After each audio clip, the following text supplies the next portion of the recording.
এই বাংলাদেশের যে ল্যান্ড রয়েছে তাকে নিজের বুকে পিঠে মানুষ করে বেগম খালেদা জিয়া মানুষের সামনে একটি অসামান্য সাহসিকতার পরিচয় দিয়ে বাংলাদেশকে আজকে ছাত্রদের হাতে তুলে দিয়েছেন।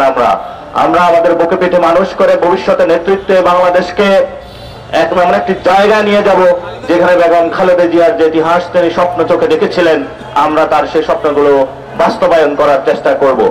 অন্যদিকে আমরা আরো দেখেছিলাম যে খুনি হাসিনা কিভাবে বাংলাদেশের মানুষের উপরে হত্যাযজ্ঞ চালিয়েছে।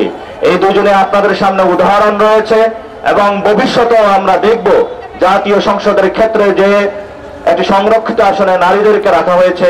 আমরা জাতীয় নাগরিক কমিটি বা ভবিষ্যতে যে দল আসতেছে সেখানে আমরা বলতে চাই নারীদেরকে শুধু পার্টিসিপেশনের জায়গায় না, আমরা তাদেরকে ডিসিশন মেকিং এর জায়গায় চাই। কারণ নারীরা যদি ডিসিশন মেকিং এ না থাকে তাহলে আমাদের যে ভবিষ্যৎ অনাগত সন্তান রয়েছে তারা পুষ্টিহীনতায় ভুগবে। কারণ নারীরা এখনো জানে যে ভবিষ্যতের মানুষকে কোলে পিঠে কিভাবে মানুষ করতে হয়, তাদের কাছে সেই শিক্ষা রয়েছে।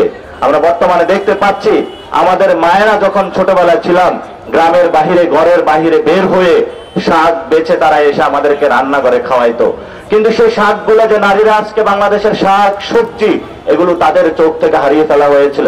কারা করেছিল?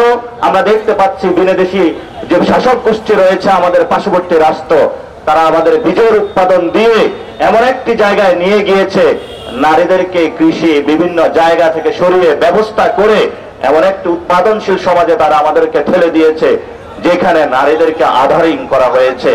আমরা সেই সকল ফরেন ইন্টারভেনশনের জায়গা থেকে তীব্র বিরোধিতা করি এবং যারা বিভিন্ন এইডের নামে বাংলাদেশে নারীদেরকে তাদের যে প্রাকৃতিক জায়গা থেকে কাজ করার জায়গায় সেগুলো থেকে তাদের বিচ্ছিন্ন করার চেষ্টা চালানো হয়েছিল, আমরা ভবিষ্যৎ রাজনীতিতে সেগুলোর তীব্র বিরোধিতা করব। যারা গণঅভ্যুত্থানে নারীরা এসেছিলেন, এখনো আসবেন, আপনারা ভবিষ্যতে আপনাদের সন্তানদেরকে পাবেন, ভাইদেরকে পাবেন এবং আপনাদের স্বামীদেরকে যারা আছেন সবাই একসাথে ঐক্যবদ্ধভাবে বাংলাদেশের একটি সোসাইটি আকারে আমরা ভবিষ্যতে কাজ করব। কারণ আমাদের সামনে তীব্র লড়াই বাকি রয়ে গেছে। এই সামনের যে ইলেকশন আসতেছে সেখানে আমরা বলতেছি যে ইলেকশন যেমন হবে তেমনি আমাদের একটি নতুন সংবিধান প্রয়োজন।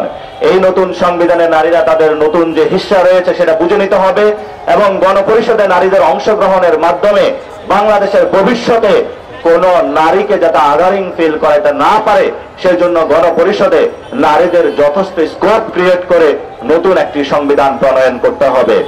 আমরা আশা করছি লোকাল গভর্নমেন্টের সামনে যে ইলেকশন আসতেছে সেই ইলেকশনের মধ্যে নারী প্রতিনিধিদেরকে অনেক বেশি কানেক্টেড করতে হবে। কারণ মায়েদের যে আদর রয়েছে সেই আদরের মধ্য দিয়ে ভালোবাসা দিয়ে আমরা বড় হই।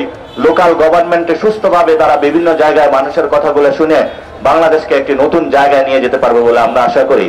সর্বশেষ যেটা বলবো, আমরা শুধু নারীদের পার্টিসিপেশন চাই না, আমরা নারীদেরকে ডিসিশন মেকিং এ চাই, আমরা নারীদেরকে গণপরিষদে চাই, আমরা নারীদের পার্লামেন্টে চাই। কোনো সংরক্ষিত আসেন না, ডিরেক্ট জনগণের ভোটে নির্বাচিত নারীদেরকে সংসদে চাই আরো বেশি করে।